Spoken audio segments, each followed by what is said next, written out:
विधानसभा चुनाव के प्रचार को खत्म होने में बहुत थोड़ा समय बचा है। इस बीच मध्य प्रदेश के बुरहानपुर में बीजेपी, कांग्रेस सहित एआईएमआईएम के स्टार प्रचारक नेताओं ने अपने प्रत्याशियों के पक्ष में पूरी ताकत झोंक दी प्रचार प्रसार के लिए। सोमवार की देर रात बुरहानपुर विधानसभा क्षेत्र में कांग्रेस प्रत्याशी ठाकुर सुरेंद्र सिंह शेरा के पक्ष में प्रदेश के पूर्व मुख्यमंत्री दिग्विजय सिंह ने एक जनसभा को संबोधित किया, तो वहीं एआईएमआईएम के प्रत्याशी नफीस मंशा खान के पक्ष में औरंगाबाद से आए एआईएमआईएम के सांसद इम्तियाज जलील ने भी जनसभा को संबोधित कर अपनी पार्टी के प्रत्याशी के पक्ष में वोट मांगे। बुरहानपुर में इस विधानसभा चुनाव में अगर देखिए तो चतुष्कोणीय मुकाबला देखने मिल रहा है, जहां कांग्रेस बीजेपी के साथ एआईएमआईएम के भी मैदान में है और इसके अलावा निर्दलीय प्रत्याशी के रूप में बीजेपी के पूर्व प्रदेश अध्यक्ष के पुत्र हर्षवर्धन चुनाव लड़ रहे हैं।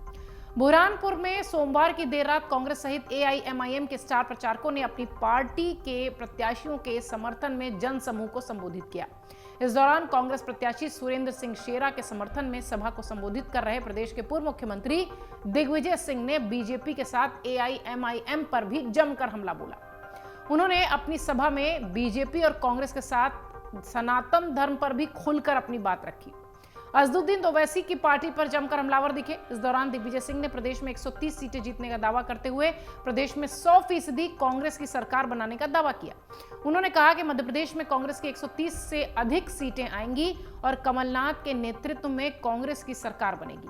हालांकि इसी बीच खुद को मुख्यमंत्री की दौड़ से बाहर रखते हुए उन्होंने कहा कि मैं सीएम की रेस में हूं ही नहीं।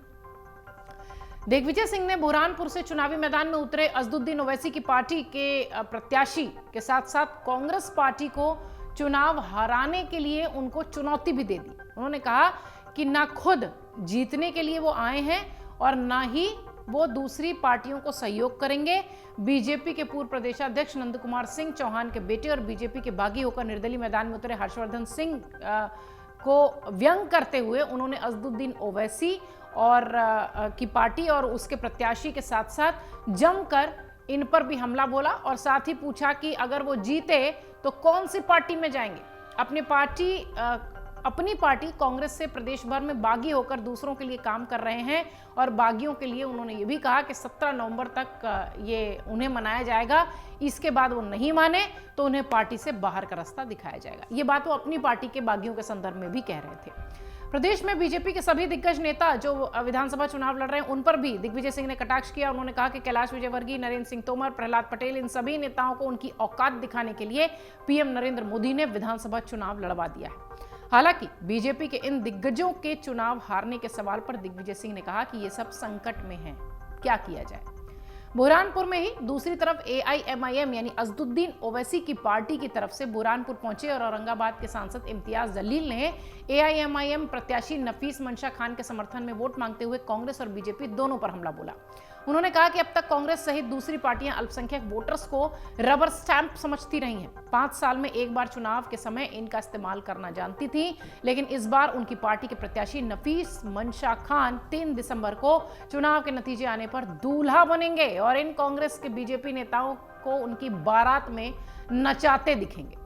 इम्तियाज जलील ने यह भी कहा कि अब अल्पसंख्यक भी सियासत में अपना हिस्सा मांगेंगे। उन्होंने कहा कि उनकी पार्टी के प्रत्याशी नफीस को कांग्रेस से टिकट मांगने पर पुलिस बुलवाकर बाहर कर दिया गया था, लेकिन अब यहां से जीतने पर वो कमलनाथ के सामने पैर पर पैर डालकर बैठेंगे। वहीं दिग्विजय सिंह पर कटाक्ष करते हुए उन्होंने कहा कि उनकी सभा में 300 रुपए देकर लोगों को बुलाया गया है। अगर वो उनके सवालों के जवाब दे दे तो एआईएमआईएम का प्रत्याशी वापस बैठ जाएगा, लेकिन दिग्विजय सिंह में इतनी हिम्मत ही नहीं है। इन तमाम बयानों के बीच जो बात सबसे महत्वपूर्ण है वो ये कि मध्य प्रदेश का चुनाव बेहद संजीदा मोड़ पर आ चुका है। इस वक्त कल प्रचार जब खत्म हो जाएगा बुधवार के दिन 15 तारीख को, तब ये देखने वाली बात होगी कि किस तरीके से जनता प्रभावित होकर किस ओर जाती है, किसे वोट देती है। लेकिन निश्चित तौर पर कुछ सीटों पर चतुष्कोणीय मुकाबला दिख रहा है, कुछ पर त्रिकोणीय और कई जगह सीधे मुकाबला बीजेपी और कांग्रेस के बीच है। 3 दिसंबर को पता चलेगा कि दरअसल जनता किसकी सुनती हुई दिखाई पड़ रही है, क्योंकि 3 दिसंबर को है परिणाम का दिन। अगर आप ये वीडियो YouTube पर देख रहे हैं तो हमारे चैनल को सब्सक्राइब करें और बेल आइकन को दबाना ना भूलें। अगर आप Facebook पर ये वीडियो देख रहे हैं तो हमारे पेज को लाइक करें।